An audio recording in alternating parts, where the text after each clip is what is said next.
तत्व दृष्टि से ठीक है, लेकिन वर्तन की दृष्टि से वो उचित नहीं। गीता का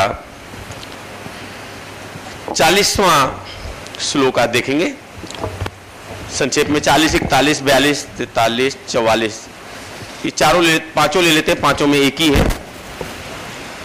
पृथ्वी में या आकाश में अथवा देवताओं में तथा इनके सिवा और कहीं भी ऐसा कोई भी सत्व नहीं है जो प्रकृति से उत्पन्न इन तीनों गुणों से रहित हो। हे परंतप, ब्राह्मण, क्षत्रिय और वैश्यों के तथा शूद्रों के कर्म स्वभाव से उत्पन्न गुणों द्वारा विभक्त किए गए हैं।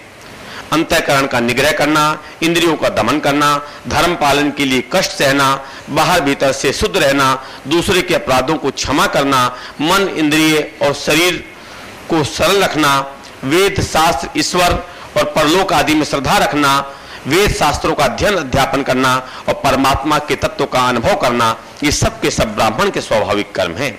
सूरवीरता, तेज, धैर्य, चतुरता और युद्ध में न भागना, दान देना और स्वामी भाव, ये सब के सब क्षत्रिय के स्वाभाविक कर्म हैं। खेती, गोपालन और क्रय विक्रय रूप सत्य व्यवहार, ये वैश्य के स्वाभाविक कर्म हैं तथा सब वर्णों की सेवा करना शूद्र का स्वाभाविक कर्म है। पहले भगवान ने मुख्य मुख्य बातों को 3 विषयों में लेकर के ज्ञान, कर्म, कर्ता, बुद्धि, धृति और सुख, इनके अलग अलग विस्तार से कि सतोगुणी क्या होते हैं, रजोगुणी क्या होते हैं, तमोगुणी क्या होते हैं, ये सब बताए। और फिर बाद में ये कह करके इस विषय की पूर्णाहुति की कि वास्तव में तो दुनिया में कोई भी चीज, यहां उसके लिए शब्द क्या प्रयोग किए, चाहे पृथ्वी पर हो अथवा दिव्य, किसी दिव्य लोक में हो, देवताओं में हो अथवा किसी भी योनि में हो, क्योंकि भगवान ने बनाया ही पूरा संसार जो है वो तीनों गुणों से मिलाकर के है, तो तीनों गुणों से हर व्यक्ति प्रभावित है, लेकिन अलग अलग है। किसी में तमोगुण ज्यादा है, किसी में रजोगुण ज्यादा है, किसी में सतोगुण ज्यादा है, और इन गुणों के आधार पर उसके कर्म होते और उन कर्मों के आधार पर कॉपी जांची जाती है। जैसे एग्जाम में जब कॉपी जांची गई हाई स्कूल में, तो देखने में तो लगता है तुम्हारे 642 नंबर है, उसके 644 नंबर है, उसके 646, दो एक ही नंबर है, लेकिन जब देखेंगे तो उसका इतिहास में ज्यादा नंबर थे, तो उसके मैथ में ज्यादा थे, तो उसकी हिंदी कमजोर थी, उसकी यानी गुणों के हिसाब से अलग अलग थे, तो लोग सब्जेक्ट चॉइस करते हैं। ऐसे ही इन गुणों के आधार पर उसके परिणाम मिलते हैं, वो 2 तरीके से मिलते हैं, एक जन्मारंभक कर्म भोग और दूसरा जो है वो भोग फल। जन्मारंभक में क्या है कि जो हमने जिस प्रकार के गुण किए थे उसी प्रकार के कर्मों के फल के आधार पर हमको वैसी ही योनि में जन्म दिया गया। क्या हमारी कर्म शुरू से ही अब पिछले जन्म से नेक्स्ट जन्म में एक स्विच ओवर की बात है, जहां पर जन्मारंभ का मतलब जब नया जन्म हुआ, तो पिछले जन्म में आपके अंदर जो है वो ज्ञान की, भगवत प्राप्ति की उत्कंठा, उसके प्रति कार्य आप कर रहे थे, पूरे नहीं हो पाए, तो ब्राह्मण का जन्म मिल गया। आपको संसार की भौतिक वस्तु की उपलब्धि, रजोगुण का प्रभाव अधिक था तो स्वामी भाव था, तो आपको जो है क्षत्रिय ज्ञान जन्म मिल गया। आपकी धन में बहुत ज्यादा रुचि थी, वैश्य मिल गई। सेवा ही करते थे, सेवा की ही रुचि थी, सेवा के लायक ही, या इतनी सेवा ली थी कि अब सेवा करके ही उसका कर्ज उतारना पड़ेगा, तो शूद्र के रूप में। तो 2 प्रकार से, पहले तो जो जन्म होता है वो किसी न किसी संस्कारों के कारण, कि हमारे एक आदमी पैदा होते ही राजा घर में पैदा हुआ, एक पैदा होते ही भिखारी घर में पैदा हुआ, तो कोई ना कोई तो कारण होगा ना, कोई ना कोई तो उसके कर्म होंगे जिन कर्मों के आधार पर उसका ऐसा जन्म हुआ। और आज के परिवेश में ही ब्राह्मण, क्षत्रिय, शूद्र, वैश्य थोड़े से प्रासंगिक नहीं रहे, क्योंकि एक तो वर्ण संकर बहुत हो गया। अब इतनी ज्यादा विवाह और ये सब वर्ण संकर होते हैं एक दूसरे में, या किसी पीढ़ी में भी, तो वो चीज अपने आप में थोड़ी समाप्त होती चली जाती है। लेकिन पहले क्या था कि इसका 2 तरीके से मैं बताऊंगा कि आगे, एक तो जन्मारंभक, तो जन्म से, अब कोई व्यक्ति जन्म से तो ब्राह्मण के कुल में जन्म हुआ, लेकिन जो भोग पर, तो उसके दूसरी जो स्थिति पैदा होती है वो संघ से। अब संघ जो परिवार के और लोग थे उनके अंदर ब्राह्मणों के संस्कार ही नहीं थे, वो नौकरी करने लग गए थे, अथवा वो मांस मदिरा का भक्षण करने लग गए थे, या कुछ और, या उसकी मित्रता के कुछ ऐसे लोगों से हो गई, तो संघ से धीरे धीरे उसके गुण जो है वो दबते चले गए।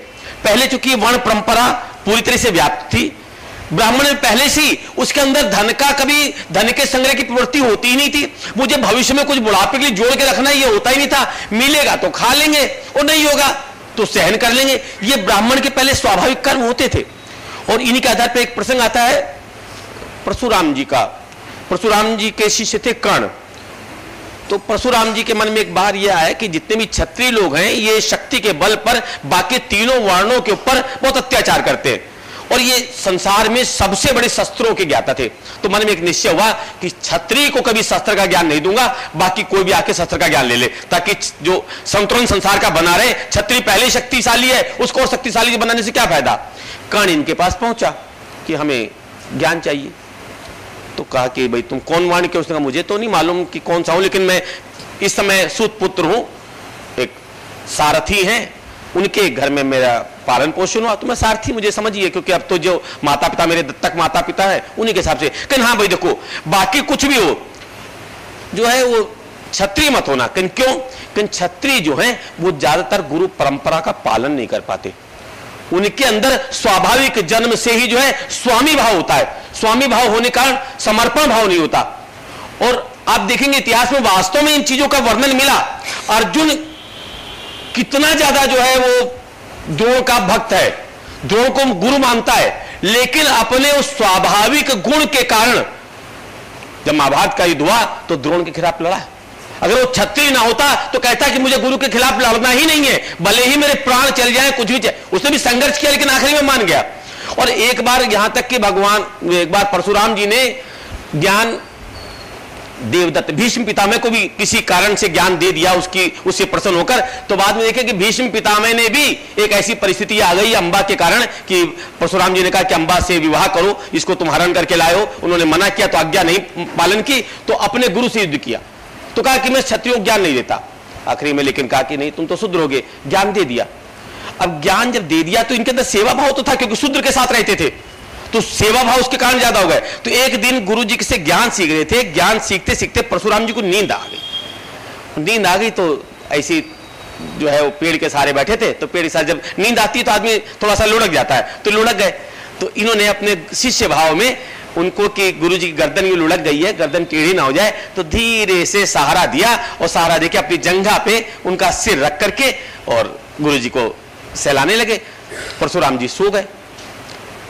अब इतने में पेड़ के सहारे बैठे थे, एक कोई ऐसा बड़ा सा कीड़ा आया और आकर के जंघा के पास आकर के इनके, अब ये कीड़ा है तो एक बार तो फड़फड़ाए, लेकिन कहा कोई बात नहीं, अगर मैं इस समय हिला या मैंने आवाज करके भगाया या तो अगर मैं तो गुरु जी की नींद खराब हो जाएगी। तो गुरु जी की नींद ना खराब होने पाए तो इसलिए इसको काटने दो। वो कीड़े ने काटा, वो काटा तो कीड़ा कोई बड़ा था, उसको इतना खून बहा कि वो खून को सहन करते गए और आखिरी में वो खून जो बहते बहते जब खून ज्यादा बह करके उनके गर्दन के नीचे पहुंचा तो चिपचिपाया, तो एकदम से गीलापन हुआ। तो परशुराम जी उठे और जैसे उठ करके देखा कि इतना खून बह रहा है कि नहीं क्या हुआ, कि कीड़े ने काट लिया था। तो कहा तुमने कीड़े को हटाया क्यों नहीं, तुमने बताया क्यों नहीं, कि नहीं आपकी नींद खराब हो जाती। तब परशुराम जी कहते हैं कि इतनी सहन शक्ति किसी शूद्र में नहीं हो सकती, ब्राह्मण में नहीं हो सकती, वैश्य में नहीं हो सकती है, तुम निसंदेह क्षत्रिय हो। यानी ये केवल जन्म से उन्होंने नहीं पहचाना, कर्म से पहचाना। तो इस प्रकार ब्राह्मण, क्षत्रिय और वैश्य या शूद्र हमारे पिछले संस्कारों के आधार पर भी उनका होता था।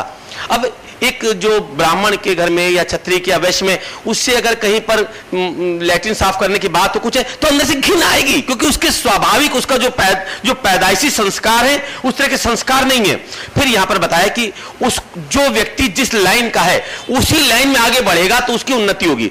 हिंदुस्तान में तो अभी ऐसा प्रश्न नहीं है, इसराइल के अंदर और जापान के अंदर 5 साल से लेकर के और 8 साल तक 3 साल तक बच्चों की पढ़ाई के बीच में उनका मेंटल टेस्ट लिया जाता है और यह देखा जाता है कि इनका स्वभाव कैसा है। और स्वभाव उस खिलौनों के माध्यम से देखते हैं ये किस प्रकार के खिलौनों से खेलना पसंद करता है। हवाई जहाज ज्यादा खेलना पसंद करता है कि इसको टैंक ज्यादा अच्छा लगता है, कि इसको कार अच्छी लगती है, या ये जो है वो कबूतर और तोते ज्यादा खेलता है। जिस प्रकार की उसकी प्रवृत्ति होती है फिर उसी प्रकार की जब 9वां साल हो जाता है, तो जैसे यहां भी हम लोग हाई स्कूल के बाद चेंज करते हैं कि अब तुम बीकॉम करोगे या बीएससी लोगे या बीए में जाओगे, कौन सा है उस साइड में लेते हैं कि उसकी मनोवृत्ति के हिसाब से। हमारे यहां पहले से परंपरा थी कि मनोवृत्ति छांटने की जरूरत नहीं, परमात्मा ने आपको वैसे ही स्थिति में, वैसे ही परिवेश में जन्म दिया है। इसीलिए जो पेरेंटल काम हो, जो आपको जिसमें उसमें कभी भी सर्व नहीं करना चाहिए, ना स्विच ओवर करना चाहिए ये सोच करके नहीं खेती काम तो बहुत बुरा है, इसमें तो जानवर बहुत मरते हैं, हम तो ब्राह्मण का काम करेंगे। भगवान ने अर्जुन को यही मना किया कि नहीं, तो क्षत्रिय है, तो क्षत्रिय बनकर के तो जो ब्राह्मणों वाली अहिंसा की इसकी बात कर रहा है, ये तेरा स्वाभाविक गुण नहीं है। और इस स्वाभाविक गुण को छोड़ करके किसी कारणवश अगर तू उसको परिवर्तित करने की कोशिश भी करेगा तो भीतर का तेरा जो संस्कार है वो तुझको, अगर तू जंगल में जाकर के भी तपस्या करेगा और वहां पर अगर एक शेर आकर के किसी गाय को खाएगा तो उसी में समय तो डंडा उठा करके फेंक के मारेगा, वो डंडा गांडीव की तरह जाकर उसको लगेगा, क्योंकि तो मूल रूप से जो है वो क्षत्रिय है।